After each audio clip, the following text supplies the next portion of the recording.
Secretary of Defense Chuck Hagel is weighing a proposal to build a new $49 million prison for special detainees held at Guantanamo Bay, Cuba. Let that sink in. I mean, you have to remember, Barack Obama ran his campaign in 2008.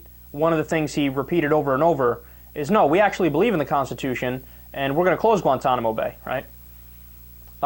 Well, he tried. Look, he tried once, okay? He didn't try all that hard, but he tried once, and the big bad Republicans stopped him, and it didn't work, right? And then just this past year, there was a bill that came up, and in that bill had extended funding for Guantanamo Bay, and he said, unless you take that out, I will veto the bill, right? The bill got to his desk. What did he do? He vetoed it, right? Nope, he signed it exactly as is. So here's a guy who's great at using his rhetorical ability to say, I'm in favor of the Constitution and I'm in favor of rule of law, but then when push comes to shove and he's behind closed doors, he's like, okay, can we open like another Guantanamo or something, please? Well, now, like I just said, we're getting word that there's a $49 million upgrade proposed for Guantanamo Bay. Now, listen to how telling the rest of this story is. This is where I really wanted to bang my head against the wall. The new prison proposal is in an early stage. Unlike proposed upgrades that include a new dining hall, hospital, and barracks for prison guards, which are more advanced. That's what's included in this. A spokesman said all of the facilities proposed for replacement are deteriorating because they were never intended to be permanent.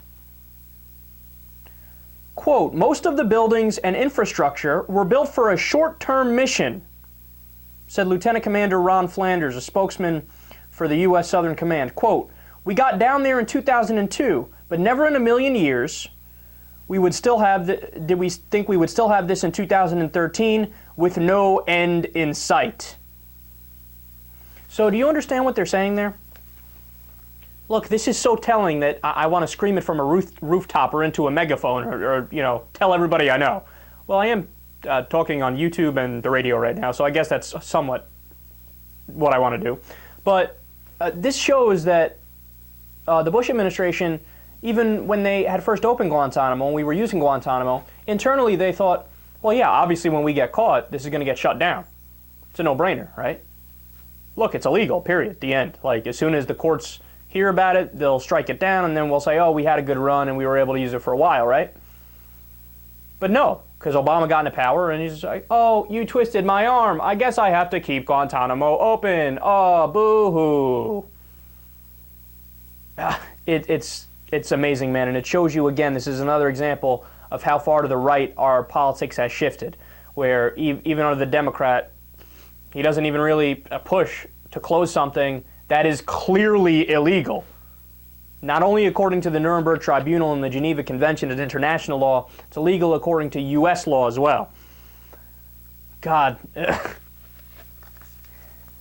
The worst part about Obama doing what he did and keeping it open is that now it went from the big bad George W. Bush administration breaking the law to now people think, well, it's just a matter of opinion.